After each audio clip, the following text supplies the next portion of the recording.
Hello friends, welcome back to new homeopathy. आज की जो वीडियो है उसमें हम देखने वाले हैं हिपर सल्फ्यूरिस मेडिसिन को।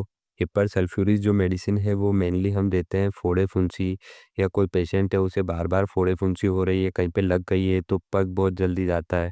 ठीक है, हमें पेशेंट में एक सिम्टम देखने को मिलता है कि पेशेंट को ठंड बहुत ज़्यादा लगती है। तो सोर्स क्या है इस मेडिसिन का? मिनरल किंगडम की मेडिसिन है। Common name sulphurate of lime, formula CAS, prover doctor Hahnemann sir. और duration of action 40 to 50 days। Introduction: very important homeopathic medicine similar to nux vomica, made by heating oyster cells and sulfurate together, used in Bonning-Hussons group powder along with aconite and spongia in 200 potency। Clinical ये medicine हम काय काय में use करते हैं? Abscess, boils, carbuncles, angina, laryngitis, otitis. Otitis क्या होता है? ईयर में इन्फेक्शन होता है। Tonsillitis, pneumonia, urine retention, jaundice, hypersensitivity disorder के लिए हम मेडिसिन यूज़ करते हैं। स्फेयर ऑफ एक्शन: मेडिसिन कहाँ पे स्पेशली एक्ट करती है? लिम्फेटिक्स और ग्लैंडुलर सिस्टम पे एक्ट करती है, स्किन पे एक्ट करती है, रेस्पिरेटरी सिस्टम पे एक्ट करती है, नर्वस सिस्टम पे एक्ट करती है। पैथोजेनेसिस: अगर ये मेडिसिन हम हेल्थी ह्यूमन बींग पे एडमिनिस्टर करेंगे तो हमें क्या क्या देखने को मिलेगा? सुपुरेशन, पस फॉर्मेशन देखने को मिलेगा। एक्सट्रीमली सेंसिटिव हो जाएगा जो हमारा हेल्थी ह्यूमन बींग है वो। इन्फ्लामेशन हो जाएगा, उसे इरिटेबल हो जाएगा वो। मेकिंग इज यूज़फुल: ये मेडिसिन काय के लिए यूज़फुल है? इन्फेक्शंस के लिए, स्किन कंडीशन के लिए और रेस्पिरेटरी इशू के लिए ये मेडिसिन बहुत ज़्यादा यूज़फुल है। कॉन्स्टिट्यूशन: हमें पर्सन देखने को कैसा मिलेगा? तो सॉफ्ट मसल का पर्सन रहेगा, फेयर स्किन रहेगी, वीक इम्यूनिटी रहेगी। टेम्परामेंट कैसा है? इरिटेबल टेम्परामेंट है, इजीली एक्साइटेड हो जाता है पर्सन, बहुत जल्दी गुस्सा आ जाता है और ओवर सेंसिटिव है। थर्मल जो है पेशेंट का वो चिली पेशेंट है। ठीक है, पेशेंट को ठंड बहुत ज़्यादा लगती है। मियाज़ क्या है? मेंटली एंटीसोरिक है। ठीक है, मेडिसिन जो है वो मेनली एंटीसोरिक है, लेकिन इसमें तीनों मियाज़ में कवर होते हैं, सिफिलिटिक और साइकोटिक दोनों भी। ठीक है, और डायथिसिस क्या है? लिम्फेटिक और स्क्रोफुलस डायथिसिस है। Guiding symptoms: extremely sensitive to cold air: जो पेशेंट है वो बहुत ज़्यादा सेंसिटिव है कोल्ड एयर के। उसे अगर कोई दूसरे कमरे में खिड़की खोल देता है, गेट खोल देता है, पंखा चला लेता है तो दूसरे कमरे की हवा अपने कमरे तक आ जाती है। ठीक है, अनदर रूम की हवा अपने रूम तक आ जाती है, और पेशेंट जो है वो हमेशा कवरिंग को पसंद करता है। ठीक है, हमेशा कवर होके रहेगा। ओवर सेंसिटिव है पेशेंट काय के लिए? टच के लिए, पेन के लिए, कोल्ड एयर के लिए। ठीक है, उसे थोड़ा सा भी अगर कोई टच कर रहा है तो उस पेशेंट को बिल्कुल पसंद नहीं है। ये नेस ने बोला था कि ये मेडिसिन जो है हाइपर सेंसिटिविटी मेडिसिन है। ठीक है, प्रोफ्यूज ऑफेंसिव स्वेट: पेशेंट को जो है बहुत ज़्यादा मात्रा में और बहुत बदबूदार स्वेट आएगा, सोर स्मेलिंग रहेगी। ठीक है, वर्जन विथ एक्सर्शन: पेशेंट जितना भी काम करेगा उसी के साथ उसका स्वेट उतना ज़्यादा बढ़ता जाएगा, उसकी प्रॉब्लम उतनी ज़्यादा बढ़ती जाएगी। Sensation of A sprinter, fish bone और प्लग: स्प्रिंटर जो होता है वो कांटा होता है। ठीक है, पेशेंट को ऐसा लगेगा मेरे गले में कांटा गड़ा हुआ है, मतलब कांटा अटका हुआ है। फिश बोन है या तो फिर मेरे गले में कुछ ना कुछ अटका हुआ है। यूज़फुल इन मर्क्यूरी पॉइजनिंग: अगर किसी पेशेंट को मर्क्यूरी पॉइजनिंग हो गई है तो उसके लिए भी ये मेडिसिन बहुत ज़्यादा यूज़फुल है। पेशेंट को डिटॉक्सिफाइज करती है पेशेंट की बॉडी को। होल डिस्चार्ज आर सोर: पेशेंट के जितने भी डिस्चार्ज है सारे सोर हैं, चाहे वो वॉमिटिंग हुई, स्टूल हुआ या स्वेट हुआ। फास्ट पस फॉर्मेशन: जो पेशेंट को अगर कहीं पे लग गई है और पस बन रहा है, उसमें अगर हम ये मेडिसिन देते हैं तो उसका पस फॉर्मेशन क्या हो जाता है? फास्ट हो जाता है। स्मॉल वाउंड्स: अगर थोड़ी भी कहीं पे चोट लगी हुई है तो वो काय में टर्न हो जाती है? एब्सेस में टर्न हो जाती है। स्किन जो पेशेंट की है वो बहुत ज़्यादा सेंसिटिव है, पेशेंट बिल्कुल टच नहीं करने देता। ठीक है, can not tolerate even clothing: patient अपने आप को क्लोथिंग करना भी पसंद नहीं करता। ठीक है, worse from cold air: patient की कंडीशन जो है वो काय से बढ़ जाती है? कोल्ड एयर से बढ़ जाती है, कोल्ड फूड से बढ़ जाती है, अनकवरिंग से बढ़ जाती है। और पेशेंट को अच्छा कब लगता है? वार्म्थ, गर्म कमरे में अच्छा लगेगा, या फिर कुछ कवर करके रख रखा है तो अच्छा लगेगा, डैम्प वेट वेदर में अच्छा लगेगा। पेशेंट को जो है वो क्रेविंग होगी खाने की, कैसी? सोर थिंग कैसी?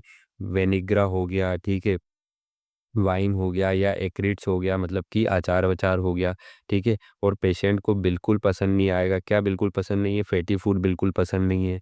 ठीक है, मेंटली जो पेशेंट है वो बहुत ज़्यादा इरिटेबल है, इम्पल्सिव है, बहुत जल्दी गुस्सा हो जाता है, क्वारलसम है, बहुत ज़्यादा बातें करता है। ठीक है, मदर है वो अपने बेटे को लैक्टेटिंग, मतलब कि अगर कोई मदर ब्रेस्ट फीडिंग करा रही है अपने बेटे को, ठीक है, तो वो इतनी ज़्यादा उससे इरिटेट हो जाएगी कि वो अपने बच्चे को फायर में भी फेंक सकती है। एलिमेंट्स पेशेंट को ये सब हो क्यों रहा है, कॉजेशन क्या क्या है, पेशेंट को एब्यूज ऑफ मर्क्यूरी, ठीक है, मतलब कि पॉइजनिंग हो गई है, मर्क्यूरी पॉइजनिंग हो चुकी है पेशेंट को, या तो फिर सप्रेस्ड इरप्शन, कोई इरप्शन था वो सप्रेस्ड हो गया है, गोनोरिया हो गया है, सिफिलिस हो चुका है, या तो फिर कोल्ड एक्सपोजर की वजह से पेशेंट को एलिमेंट्स हो सकते हैं, कॉजेस हो सकते हैं। स्किन स्किन ये मेडिसिन जो है मेनली स्किन सिम्टम्स के लिए ही देखते हैं, और एग्जाम में अगर 5 मार्क्स में पूछेगा तो स्किन सिम्टम्स पूछेगा, 10 मार्क्स में पूरी हिपरसल्फ मेडिसिन पूछ सकता है। तो स्किन सिम्टम्स हम देखते हैं तो बेस्ट मेड रेमेडी है काय के लिए, स्किन इन्फेक्शंस के लिए, कैसे बॉइल्स हो गया, एक्जाइमा हो गया, एब्सेस हो गया, सोराइसिस हो गया या अर्टिकेरिया हो गया, इन सब के लिए मेडिसिन बहुत अच्छी है, ठीक है। Unhealthy skin, small cuts get infected easily, चौड़े भी मैंने आपको बताया कि अगर कोई पेशेंट को अगर छोटा सा भी कट लग गया है तो उसमें बहुत जल्दी पस फॉर्मेशन हो जाएगा, वो जो है वो एब्सेस में चेंज हो जाएगा और उसे जो है वो जगह जो है वो पक जाएगी। स्किन जो है वो बहुत ज़्यादा सेंसिटिव है टच के, ठीक है, पेशेंट बिल्कुल टच भी नहीं करने देता, can not tolerate even clothing, ठीक है, वहाँ पे क्लोथ भी नहीं पसंद करता कि कोई उसे ढक के भी रखे। कंपैरिजन, इस मेडिसिन का कंपैरिजन भी कभी-कभी पूछ लेते हैं, ठीक है, सिमिलर मेडिसिन के साथ, तो हिपरसल्फ और सेलेशिया। हिपरसल्फ क्या है? हिपरसल्फ में पस फॉर्मेशन जो है वो फास्ट हो जाता है, वेरी ऑफेंसिव डिस्चार्ज होते हैं, ठीक है। सेलेशिया में क्या है? Used for slow healing wounds, ठीक है, कोई वाउंड है वो बहुत धीरे-धीरे हील हो रहा है, तो उसमें हम क्या देंगे? सेलेशिया देंगे, ठीक है, with incomplete pus formation. General modalities, patient को एग्रावेशन कब कब होगा?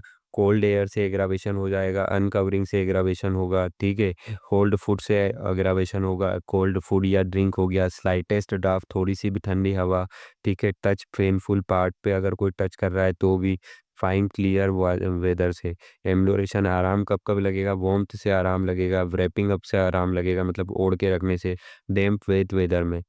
अब इसमें हम जो मेडिसिन है 10 मार्क्स में हम कुछ और पॉइंट ऐड कर सकते हैं।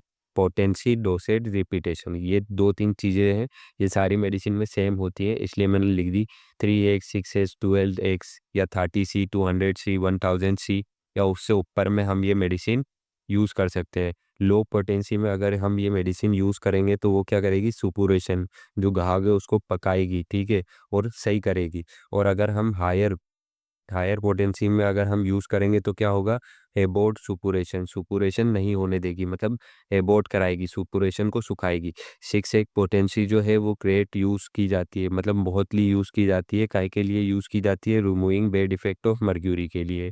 रिपीटेशन, लो पोटेंसी में हम रिपीटेशन कर सकते हैं इस मेडिसिन का, ठीक है, लेकिन हाई पोटेंसी में जो है ये मेडिसिन हम रिपीट नहीं कर सकते, सिंगल डोज में ही देना पड़ेगा। इस मेडिसिन के गाइडिंग सिम्टम्स के लिए मैंने निमोनिक से एक स्टोरी बनाई है, ठीक है, जिसके पीछे मैंने जैसे ये 1 लिखा हुआ है, ठीक है, और ये 2 लिखा हुआ है या 9 लिखा हुआ है, तो वो आगे, उसके आगे की जो लाइन है उस गाइडिंग सिम्पटम्स को कवर कर रही है। तो इसे आप एक बार पढ़ लेना, ठीक है? मैं यहाँ पे भी दे रहा हूँ और इसके नोट्स में भी इसे प्रोवाइड करवा दूँगा आपको। तो आपको अगर इसकी नीड लगती है तो आप इससे पढ़ के इस मेडिसिन के गाइडिंग सिम्पटम याद कर सकते हैं। और अगर ये वीडियो आपको पसंद आई हो तो हमारे वीडियो को लाइक करें, शेयर करें अपने दोस्तों के साथ और हमारे चैनल को सब्सक्राइब करें। Thank you.